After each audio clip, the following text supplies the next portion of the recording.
Hello everyone. तो आज हम बात करते हैं आर्द्र भूमियों के बारे में। तो यहाँ पे हम ये देखेंगे कि आर्द्र भूमि में कौन कौन से क्षेत्र आते हैं।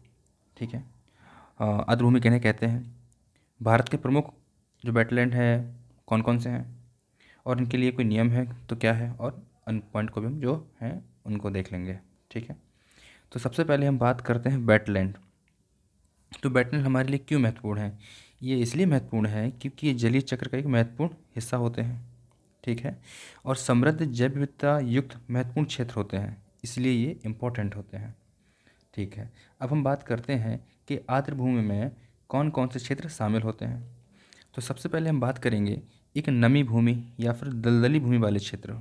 जैसे कि आपने देखा होगा अपने आसपास में कई सारे क्षेत्र ऐसे हैं जहाँ पर नमी है, गीला पानी है वहाँ पे।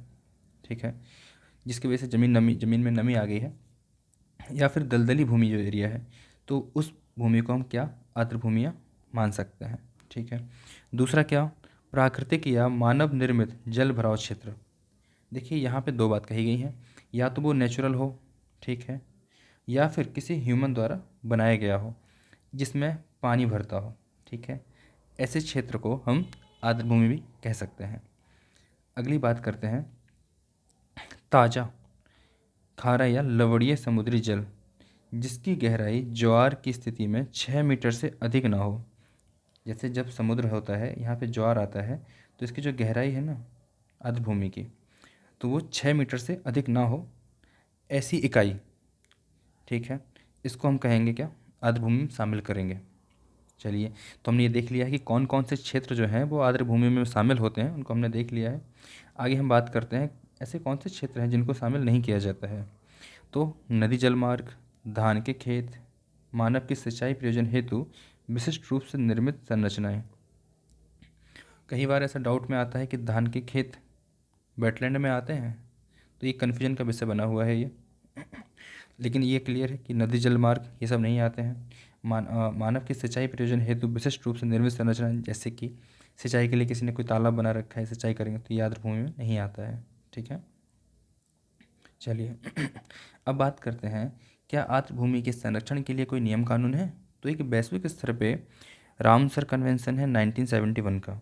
तो रामसर जगह कहाँ पड़ती है? ये ईरान में पड़ती है। इसमें क्या कहा गया है कि आर्द्र भूमि के संरक्षण हेतु 1975 से ये प्रभावी हुआ था। भारत ने 1 फरवरी 1982 को इसमें साइन किए थे, शामिल हुआ था। वर्तमान में भारत में कितने, अच्छा ये यहाँ पे अपडेट नहीं है, अभी अपडेट लगभग 85 प्लेसेस हैं, 85 आर्द्र भूमियाँ हो चुके हैं। ठीक है। और विश्व आर्द्र भूमि दिवस कब मनाया जाता है? 2 फरवरी को मनाया जाता है, ये हमें पता होना चाहिए। चलिए आगे हम बात करते हैं उत्तर और पूर्वी भारत की आर्द्र भूमियाँ। जैसे कि यहाँ पे देखिए एक चीज़ मैं बता दे रहा हूँ, ये नोट्स थोड़ा अपडेटेड नहीं है, तो मैं इसके लिए एक और वीडियो बना दूंगा जिसमें केवल हम आर्द्र भूमियों की ही चर्चा करेंगे कि कौन कौन सी आर्द्र भूमियाँ भारत में हैं और किस किस राज्य में। ठीक है, ये सब हम देख लेंगे। चलिए, तो हम यहाँ पे देखते हैं कि अभी जम्मू कश्मीर में कौन सी है। आज हम इतना याद कर लेते हैं, बाकी आगे हम बाद में कर लेंगे। तो जम्मू कश्मीर में होकेरा वेटलैंड, सुरिनसर, मानसर झील और बुलर झील, ये तीन जो स्पेशल है वो जम्मू कश्मीर में है। आगे हम बात करते हैं लद्दाख। तो आता है सोमरारी, इसको सोमरारी लद्दाख में है। ठीक है। ये झील जो है वो भी आर्द्र भूमि में आती है, तो ये लद्दाख में है। हिमाचल प्रदेश की बात करें तो चंद्रताल वेटलैंड, रेणुका वेटलैंड, जो कि भारत में सबसे छोटा वेटलैंड है, रेणुका वेटलैंड। ठीक है, पूछा जाता है एग्जाम में कि भारत का सबसे छोटा वेटलैंड कौन सा है, तो रेणुका वेटलैंड है। कहाँ पर है? हिमाचल प्रदेश में है। अगला है पोंग डैम, ये भी कहाँ पर है? हिमाचल प्रदेश में है। इसके बाद हम बात करते हैं असम में है दीपोर व्हील, ये असम में है। पंजाब में केशवपुर मियानी, ब्यास संरक्षण रिजर्व और नांगल वेटलैंड, ये भी हमारा पंजाब में पड़ता है। केशवपुर जो मियानी है वो 2020 में शामिल हुआ था, ब्यास संरक्षण 2020 में, और नांगल है वो भी 2020 में शामिल हुआ था। आगे हम बात करते हैं मणिपुर। तो मणिपुर में जो है वो लोकटक झील है। उत्तर प्रदेश में सांडी पक्षी अभयारण्य, सरसई, ऊपरी गंगा नदी जो है यहाँ पे इसमें कम दी है, लगभग यहाँ पे उत्तर प्रदेश में 10 वेटलैंड है। ठीक है। और अभी बिहार में नए वेटलैंड जोड़े गए हैं। ठीक है। उड़ीसा की बात करते हैं तो उड़ीसा में भितरकनिका का मैंग्रोव, चिल्का झील। पश्चिम बंगाल में पूर्वी कलकत्ता वेटलैंड, सुंदरबन वेटलैंड। ठीक है। आगे हम बात करते हैं मध्य एवं पश्चिम भारत की आर्द्रभूमि। यहाँ पे कौन कौन से वेटलैंड हैं जो सेंट्रल इंडिया और वेस्टर्न पार्ट में आते हैं।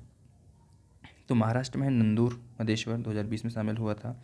एमपी का है भोज वेटलैंड। ठीक है। और राजस्थान की बात करें तो सांभर झील, Keoladeo national park, Keoladeo national park wetland में आता है। ठीक है, याद रखिएगा इसको। आगे बात करते हैं गुजरात की। तो गुजरात में आता है नल सरोवर अभ्यारण्य। ठीक है, ये वेटलैंड का हिस्सा है। ठीक है। फिर हम बात करते हैं दक्षिण भारत की आर्द्रभूमियाँ कौन कौन सी हैं। तो दक्षिण भारत में अगर हम आंध्र प्रदेश की बात करें तो कोल्लेरू झील है। ठीक है। और केरल में अष्टमुड़ी है, वेबनाड कोल झील है जो कि भारत का सबसे बड़ा वेटलैंड है। ये पूछ सकता है, अभी हमने सबसे छोटा देखा था रेणुका, ये सबसे बड़ा है। सरस्थम कोट्टा झील, ये भी केरल में आती है। इसके बाद हम बात करते हैं तमिलनाडु। तमिलनाडु में पॉइंट कैलिमर, यहाँ पे एक ये गलत, मतलब पॉइंट कैलिमर तो है लेकिन एक नहीं, यहाँ पे अब शायद 14 से 15 हो गए हैं, बढ़ गए हैं। ठीक है, 15 लगभग हो गए हैं इसमें। बात करें पंजाब, ऊपर देखा था हमने, यहाँ पे थोड़े से रह गए। यहाँ पे कांजली झील भी है, रोपड़ भी है, हरिके, ये सब हमारे किसमें, पंजाब में आते हैं। त्रिपुरा में रुद्र सागर झील, ये भी वेटलैंड है। देखिए यूपी के और इन्होंने अलग दे दिए हैं यहाँ पे, तो हम यूपी की और बात कर लेते हैं। नवाबगंज पक्षी अभ्यारण्य 2020 में घोषित, पार्वती आरंगा पक्षी अभ्यारण्य 2020 में, समन पक्षी अभ्यारण्य 2020 में, समस्पुर पक्षी अभ्यारण्य 2020 में ये भी शामिल हुआ था। आगे बात करते हैं कि आर्द्रभूमि संरक्षण एवं प्रबंधन के नियम। तो 2017 एक नियम है, इसमें क्या चीज़ें कही गई हैं। तो कौन कौन से ऐसे क्रियाकलाप हैं जो वर्जित हैं। सबसे पहले आप आर्द्रभूमि पर अतिक्रमण नहीं कर सकते हो, अवैध शिकार नहीं करोगे वहाँ पे, नए उद्योग स्थापित करना ये सब प्रतिबंधित होता है। उद्योगों, शहरों या फिर कस्बों से जो कचरे का निस्तारण है ये आर्द्रभूमि में नहीं होगा। लोग क्या करते हैं कि जैसे मान के चलिए कोई बॉडी है, ठीक है, वाटर बॉडी है, नीचे हम वेटलैंड का दर्जा दिया गया है, और यहाँ पे बहुत लोग के घर बने हैं, कुछ फैक्ट्रियाँ चल रही हैं, तो इससे जो भी कचरा निकलता है, वेस्ट मटेरियल निकलता है, इनको आर्द्रभूमि में छोड़ दिया जाता है या फिर नदी वगैरह नाले में छोड़ दिए जाते हैं। तो इससे क्या होता है, ये जो वेटलैंड है ये पॉल्यूटेंट हो जाएगी और इसको नुकसान पहुँचेगा, धीरे धीरे ये ख़त्म हो जाएगी। वैसे वेटलैंड की संख्या धीरे धीरे कम होती जा रही है, तो इनको संरक्षण के लिए बहुत ज़रूरी इनका संरक्षण होना। ठीक है, तो ये हमने देख लिया है। ठीक है, मिलते हैं फिर नेक्स्ट वीडियो में, तब तक के लिए धन्यवाद।